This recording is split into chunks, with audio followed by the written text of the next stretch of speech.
Good morning, everyone. This is Marty Harger, and today I am going to talk to you about the heart chakra and the anahata, the area of the body that is sort of in the center. So we're talking about the heart and the lungs. This is a chakra that, when out of balance, is somewhat easy to recognize, I think. This is the chakra that's actually connected to both the three lower chakras as well as the three upper chakras. So today I have a little bit of green on because green is the color of the heart chakra. And it's a great color to wear if you are looking for ideas to balance and bring in more of the characteristics that the heart chakra represents, which are things like self-acceptance, loving of oneself and of others, compassion, kindness, joy, charitable activities, having trust, having love, having a friendly, outgoing personality and outgoing attitude about what's out there in the world. So what I love about the heart chakra is that it is one that can obviously be affected by something for men and women, for all peoples, because it is the core of our being. It is the core of how we view ourselves and how we view others. And when we are out of alignment in our heart chakra, what we might find is that we're feeling more moody or dramatic. We may find that we're codependent or we're attached to other people. We may feel that we're depressed, or we are in a place where we're feeling like a martyr, like, well, they don't love me enough and it's their problem, not mine. Also, when our heart chakra energy is weakened, we can find that we're in a place where we are needing reassurance, where we're very needy and we need people to let us, to make us feel confident about ourselves. We have some self-pity perhaps, and we're afraid to let go.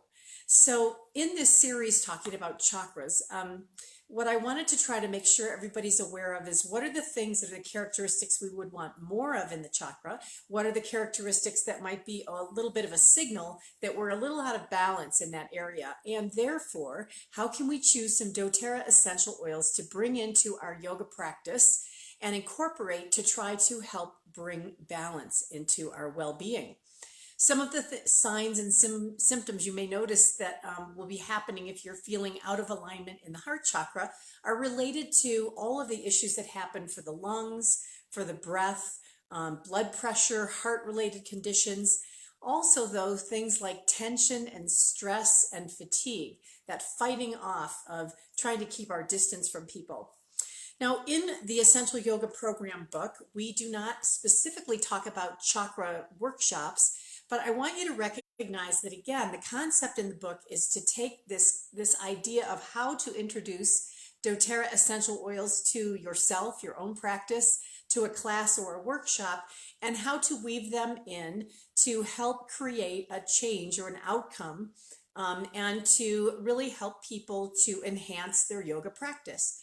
So think about some of the ideas I'm presenting today and how you might take the format that we suggest here and put into play a specific workshop, for instance, around the heart chakra. So when we have issues with the heart area or the anahata, fourth chakra, we are also wanting to incorporate in our meditation, perhaps, or out loud, affirmations with the words I love, words I give, words I receive, and always the power of the words I am. So when we use the words I love, it could be I love my life. I love other people. I love myself. It might be I give of myself. I give of my time. I give a donation to something that I care about. The third one is I receive. I receive joy. I receive love. I receive kindness from others. I receive attention. I receive touch. So I'm just giving you some ideas of things you might incorporate into your meditation practice. They could be mantra that you say out loud. They could be affirmations. It could be for a japa meditation using a mala and working through that 108 times. But one of the things you could think about is a phrase that I am loved and loving. I give love and I receive love. Very simple. And I think that as we start thinking more and more about this idea of love and kindness, trust, charity, giving and receiving from the heart, we really start to see how that exchange of energy through the use of color, through the use of essential oils, through the vibration of our voice can be very beneficial. I would even venture to say that singing songs of love could be really helpful for people that are trying to raise the energy in the heart chakra or balance that energy. One of the things that comes to mind for me is kind of the heartbreak of young love. Now, all of us have experienced, hopefully, love in some form in our lives. And as we do this, if that love is taken away from us in some way, and you think about, maybe early having a crush on someone when you're a young kid, you may find that when that feeling of heartbreak may mean that you're feeling a little despondent or a little moody. You might feel that you're sad or that you want to sleep a lot. And then, of course, as we get older, we can get that to be a little bit more dramatic than that and more pronounced than that. But balancing the heart chakra with color and particularly diffusing essential oils, I think, is a really great way to bring in the energy into the lungs, into the heart, into the fourth chakra here in the chest. So today I want to go through a couple of specific essential oils, single oils and blends that I think you might find beneficial. So when you're looking at balancing heart chakra, I want you to first of all think about oils that relate to the heart and love. We can always talk about geranium essential oil as a great choice. And the ultimate oil of love and trust is looking at rose essential oil. So the rose touch oil you can put on your palm of your hand. And what I would suggest when you're using an oil for balancing chakra is that you take in that aroma aromatically, and then you go ahead and put it on your heart and over your lungs. You could also put it on the rib cage underneath the breast tissue. You could put it on the sternum, anything in this fourth chakra area, but particularly for the rose touch oil. And I have talked about this before, but I want to point out that the rose oil is in a lotion that you can use. This purchasing this is $20, and all $20 goes to the Healing Hands Foundation. Now, let me tell you a little message about that. When you think about using the rose lotion on your body, it's a great body lotion. And here's the thing. You are helping healing others. You are giving, therefore receiving. By giving to others, you are receiving the joy and love that you feel by spreading that out around the world. All the money goes to the Healing Hands Foundation. So I'd really encourage you to think about incorporating the rose lotion into your next doTERRA order and bring that into your life to help support heart energy, help support the fourth chakra. Now, when we think about fourth chakra and the color green, and of course I'm wearing my green yoga top and a green shawl and some green earrings just to make the point behind my green plants. I'm saying this because I want you to think about oils that come from leafy plants. This is great oils to use for chakra balancing, fourth chakra balancing. So we have things like eucalyptus essential oil. We might use marjoram essential oil, all leafy green plants, melaleuca or tea tree oil. And if you want to go citrus, one of the oils you could use is lime essential oil. So when we're using these, again, we could take a drop or two in our hand. We could cup it around our nose. We can use the essential oils in our practice. We can use them in meditation. Lime is a wonderful choice. We can put it on the chest unless you're going to be out in the sun and then you want to turn to something, maybe green mandarin. There's a good choice. And so as we're using those kinds of oils, make sure you take a nice inhalation and notice the aroma. Get that into your lungs. This is another good way. Put a drop on the hand, cup your hand around it and use it as an inhalation. Oh, I forgot to tell you I have green bracelets on too. So anyway, I'm trying to make the point that bringing in a lot of vibrational tools will help shift your energy. And some of the other oils or blends I want to talk about that can be good for applying to the heart and the lungs. Of course, the Breathe blend is always a great choice for fourth chakra energy. Another one that we like to use is Elevation blend. Very joyful, heart opening, open, exciting, happy.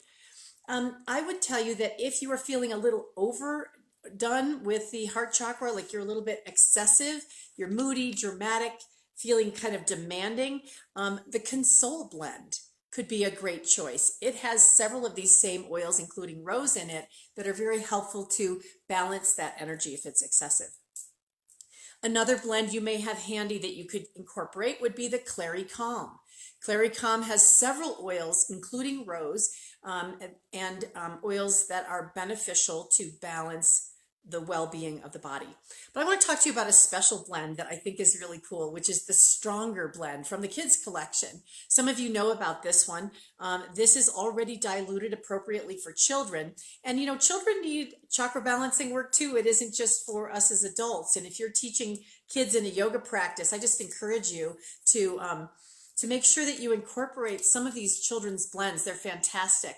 So the Stronger blend, just to tell you, I've got a couple of fun facts. I'm using the Modern Essential book to talk about this, but these include cedarwood, litsea, frankincense, and rose. So the rose oil in the Stronger is what made me think that this would be a great choice. They also suggest the blend Rescuer, which is one that could be used also. But I think particularly Stronger, because oftentimes when we are working with children that have an imbalance in the heart chakra, it's not that they're not joyful enough, it's that maybe they have something that's stolen their thunder a little bit, and they need a little more reassurance that they are loved, that they can trust the world, that that there are good things ahead for them. Okay, so let's talk for a minute about pranayama or breath work and what kind of techniques might be important as you're incorporating some of these single oils like geranium, rose, the leafy plants, and also, oh, hi, Tanya. Good to know that Stronger came up for you on a recent Zytoscan. Oh, interesting. Okay, well, power up time. Anyway, with pranayama or breath work, this is very important in fourth chakra balance because we're talking about, again, the lungs. We're talking about our ability to take in life, take in love, give and receive from the heart and from the lungs. And nothing does that more importantly than the pumping of the heart, the pumping of the lungs. So some of the type of techniques for pranayama that might be beneficial would be like lion's breath, where we're just kind of like really exhaling with force. And really taking in a good breath. Also anything that involves the pumping of the lungs, and also even things like alternate nostril breathing, where we're really moving the lungs and getting the air moving through on a cycle. I think that any time that we are doing breath work, quite frankly, we are helping activate the heart chakra. But I do want to just say that there are some specific techniques that have a real focus on cleansing the lungs and bringing in fresh air. And anything where that pumping action is going to be exaggerated would be an excellent technique to incorporate into your practice or your class or your workshop. Finally, in terms of asana practice, some of the types of poses or sequencing that you might want to incorporate are somewhat, probably well known to many of you, but we're looking at heart opening. What are heart opening postures? So anything where we're arcing the back, where we are arching backwards instead of forward flexion. We want to move opening our chest and lungs up for the day and the world. And that would be things like camel pose. It could be a bridge pose. It might be even cat and cow. When we get into the cat pose and we're arching our back, that's a great way to do that. Or bow pose if we're laying on the ground. Also the expression of full cobra, where we are really opening up our lungs and our heart. So anytime you're opening up the front of the body particularly, and or thinking about the back of the heart and focusing your attention on that opening movement in this upper part of the body, we're going to be activating heart chakra energy. We're going to be bringing in the love. We're going to be bringing in the trust. We're going to be bringing in all of the things that we want, the nurturing, the respect, empathy, kindness, charity, all of the qualities that we know are resident or reside with the heart chakra and our energy in this area. So I hope that this was helpful today to give you some ideas for your practice in bringing the heart chakra into alignment. If you're feeling a little off, feeling a little moody, a little demanding, self-pity, a little bit of the martyr, take a look at this. Put on some green clothes, get those oils out, those green oils or some of the blends, and move this into your yoga practice. You might be amazed how good you'll feel when you know that you are in alignment. So wish you all a wonderful day. Thank you so much for joining me, and I'll look forward to talking with you again soon. Namaste.